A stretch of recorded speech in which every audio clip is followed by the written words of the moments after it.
اور جب ہم نے تمہارے لیے دریا چیر پھاڑ دیا اور تمہیں اس سے پار کر دیا اور فرعونیوں کو تمہاری نظروں کے سامنے اس میں ڈبو دیا، اور ہم نے حضرت موسیٰ علیہ السلام سے 40 راتوں کا وعدہ کیا، پھر تم نے اس کے بعد بچھڑا پوجنا شروع کر دیا اور ظالم بن گئے، لیکن ہم نے باوجود اس کے پھر بھی تمہیں معاف کر دیا تاکہ تم شکر کرو۔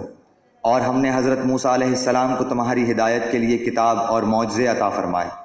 جب حضرت موسیٰ علیہ السلام نے اپنی قوم سے کہا کہ اے میری قوم، بچڑے کو معبود بنا کر تم نے اپنی جانوں پر ظلم کیا ہے، اب تم اپنے پیدا کرنے والے کی طرف رجوع کرو، اپنے کو آپس میں قتل کرو، تمہاری بہتری اللہ تعالیٰ کے نزدیک اسی میں ہے، تو اس نے تمہاری توبہ قبول کی، وہ توبہ قبول کرنے والا اور رحم و کرم کرنے والا ہے۔ اور تم اسے بھی یاد کرو، تم نے حضرت موسیٰ علیہ السلام سے کہا تھا کہ جب تک ہم اپنے رب کو سامنے نہ دیکھ لیں ہرگز ایمان نہ لائیں گے، جس گستاخی کی سزا میں تم پر تمہارے دیکھتے ہوئے بجلی گری، لیکن پھر اس لیے کہ تم شکر گزاری کرو، اس موت کے بعد بھی ہم نے تمہیں زندہ کر دیا، اور ہم نے تم پر بادل کا سایہ کیا اور تم پر من و سلوہ اتارا، اور کہہ دیا کہ ہماری دی ہوئی پاکیزہ چیزیں کھاؤ، اور انہوں نے ہم پر ظلم نہیں کیا، البتہ وہ خود اپنی جانوں پر ظلم کرتے تھے۔ اور ہم نے تم سے کہا کہ اس بستی میں جاؤ اور جو کچھ جہاں کہیں سے چاہو بافراغت کھاؤ پیو، اور دروازے میں سجدے کرتے ہوئے گزرو، اور زبان سے حتیٰ کہو ہم تمہاری خطائیں معاف فرما دیں گے اور نیکی کرنے والوں کو اور زیادہ دیں گے۔ پھر ان ظالموں نے اس بات کی جو ان سے کہی گئی تھی بدل ڈالی، ہم نے بھی ان ظالموں پر ان کے فسق و نافرمانی کی وجہ سے آسمانی عذاب نازل کیا۔ اور جب موسیٰ علیہ السلام نے اپنی قوم کے لیے پانی مانگا تو ہم نے کہا کہ اپنی لاٹھی پتھر پر مارو جس سے 12 چشمے پھوٹ نکلے، اور ہر گروہ نے اپنا چشمہ پہچان لیا، اور ہم نے کہہ دیا کہ اللہ تعالیٰ کا رزق کھاؤ پیو اور زمین میں فساد نہ کرتے پھرو۔ اور جب تم نے کہا اے موسیٰ، ہم سے ایک ہی قسم کے کھانے پر ہرگز صبر نہ ہو سکے گا، اس لیے اپنے رب سے دعا کیجئے کہ وہ ہمیں زمین کی پیداوار، ساگ، ککڑی، گیہوں، مسور اور پیاز دے۔ آپ نے فرمایا بہتر چیز کے بدلے ادنا چیز کیوں طلب کرتے ہو؟ اچھا شہر میں جاؤ، وہاں تمہاری چاہت کی یہ سب چیزیں ملیں گی۔ ان پر ذلت اور مسکینی ڈال دی گئی، اور اللہ کا غضب لے کر وہ لوٹے، یہ اس لیے کہ وہ اللہ تعالیٰ کی آیتوں کے ساتھ کفر کرتے تھے اور نبیوں کو ناحق قتل کرتے تھے۔ یہ ان کی نافرمانیوں اور زیادتیوں کا نتیجہ ہے۔ مسلمان ہوں، یہودی ہوں، نصارہ ہوں یا صابی ہوں، جو کوئی بھی اللہ تعالیٰ پر اور قیامت کے دن پر ایمان لائے اور نیک عمل کرے، ان کے اجر ان کے رب کے پاس ہے، اور ان پر نہ تو کوئی خوف ہے اور نہ اداسی۔ اور جب ہم نے تم سے وعدہ لیا اور تم پر طور پہاڑ لا کھڑا کر دیا اور کہا جو ہم نے تمہیں دیا ہے اسے مضبوطی سے تھام لو، اور جو کچھ اس میں ہے اسے یاد کرو تاکہ تم بچ سکو، لیکن تم اس کے بعد بھی پھر گئے، پھر اگر اللہ تعالیٰ کا فضل اور اس کی رحمت تم پر نہ ہوتی تو تم نقصان والے ہو جاتے۔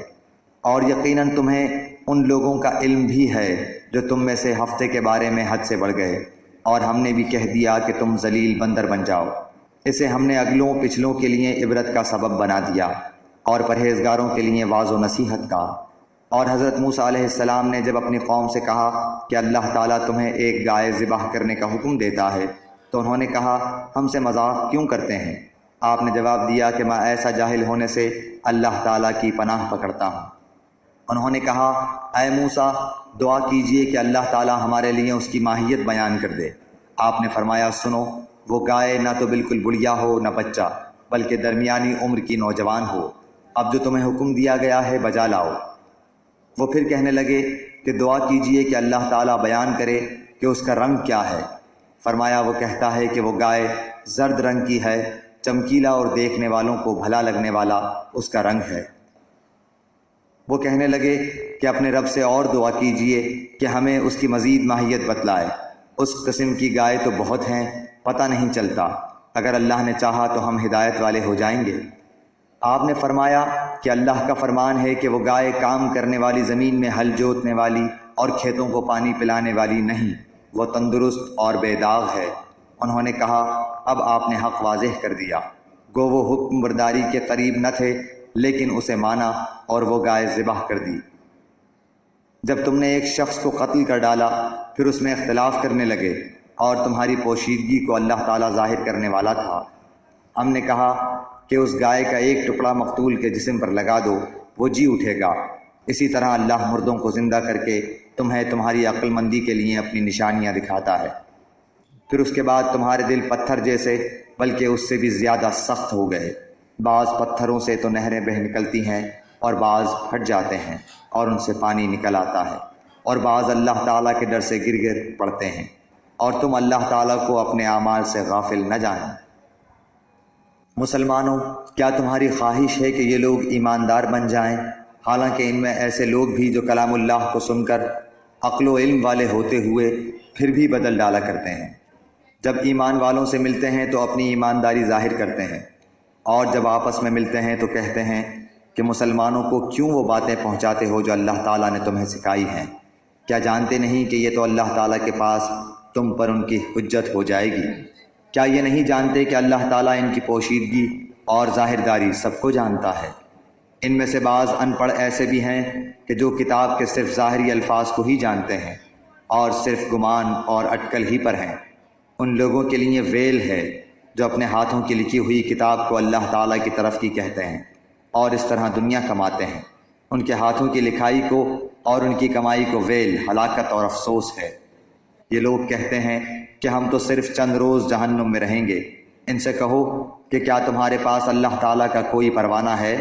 اگر ہے تو یقیناً اللہ تعالیٰ اپنے وعدے کا خلاف نہیں کرے گا، ہرگز نہیں، بلکہ تم تو اللہ کے ذمے وہ باتیں لگاتے ہو جنہیں تم نہیں جانتے۔ یقیناً جس نے بھی برے کام کیے اور اس کی نافرمانیوں نے اسے گھیر لیا، وہ ہمیشہ کے لیے جہنمی ہے۔ اور جو لوگ ایمان لائیں اور نیک کام کریں وہ جنتی ہیں جو جنت میں ہمیشہ رہیں گے۔ اور جب ہم نے بنی اسرائیل سے وعدہ لیا کہ تم اللہ تعالیٰ کے سوا دوسرے کی عبادت نہ کرنا اور ماں باپ کے ساتھ اچھا سلوک کرنا، اسی طرح قرابت داروں، یتیموں اور مسکینوں کے ساتھ اور لوگوں کو اچھی باتیں کہنا، نمازیں قائم رکھنا اور زکوٰۃ دیتے رہا کرنا، لیکن تھوڑے سے لوگوں کے علاوہ تم سب پھر گئے اور منہ موڑ لیا۔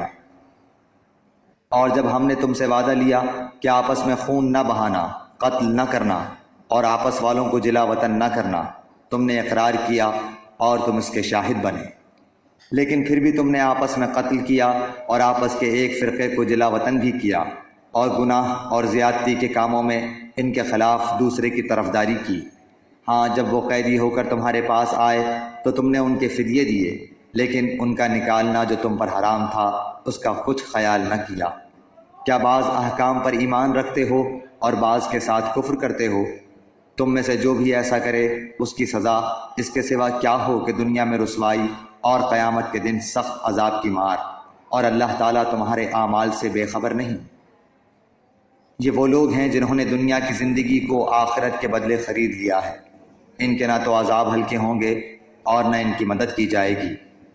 ہم نے حضرت موسیٰ کو کتاب دی اور ان کے پیچھے اور رسول بھیجے، اور ہم نے حضرت عیسیٰ ابن مریم کو روشن دلیلیں دیں اور روح القدس سے ان کی تائید کروائی، لیکن جب کبھی تمہارے پاس رسول وہ چیز لائے جو تمہاری طبیعتوں کے خلاف تھی، تم نے جھٹ سے تکبر کیا، پس بعض کو تو جھٹلا دیا اور بعض کو قتل بھی کر ڈالا۔ یہ کہتے ہیں کہ ہمارے دل غلاف والے ہیں، نہیں، بلکہ ان کے کفر کی وجہ سے انہیں اللہ تعالیٰ نے ملعون کر دیا ہے، ان کا ایمان بہت ہی تھوڑا ہے۔ اور ان کے پاس جب اللہ تعالیٰ کی کتاب ان کی کتاب کو سچا کرنے والی آئی، حالانکہ پہلے یہ خود اس کے ذریعے کافروں پر فتح چاہتے تھے، تو باوجود آ جانے اور باوجود پہچان لینے کے پھر کفر کرنے لگے۔ اللہ تعالیٰ کی لعنت ہو کافروں پر۔ بہت بری ہے وہ چیز جس کے بدلے انہوں نے اپنے آپ کو بیچ ڈالا، وہ ان کا کفر کرنا ہے۔ اللہ تعالیٰ کی طرف سے نازل شدہ چیز کے ساتھ محض اس بات سے جل کر کہ اللہ تعالیٰ نے اپنا فضل اپنے جس بندے پر چاہا نازل فرمایا، اس کے باعث یہ لوگ غضب پر غضب کے مستحق ہو گئے، اور ان کافروں کے لیے رسوا کرنے والا عذاب ہے۔ اور جب ان سے کہا جاتا ہے کہ اللہ تعالیٰ کی اتاری ہوئی کتاب پر ایمان لاؤ، تو کہہ دیتے ہیں کہ جو ہم پر اتاری گئی اس پر ہمارا ایمان ہے، حالانکہ اس کے بعد والی کے ساتھ جو ان کی کتاب کی تصدیق کرنے والی ہے کفر کرتے ہیں۔ اچھا، ان سے یہ تو دریافت کریں کہ اگر تمہارا ایمان پہلی کتابوں پر ہے تو پھر تم نے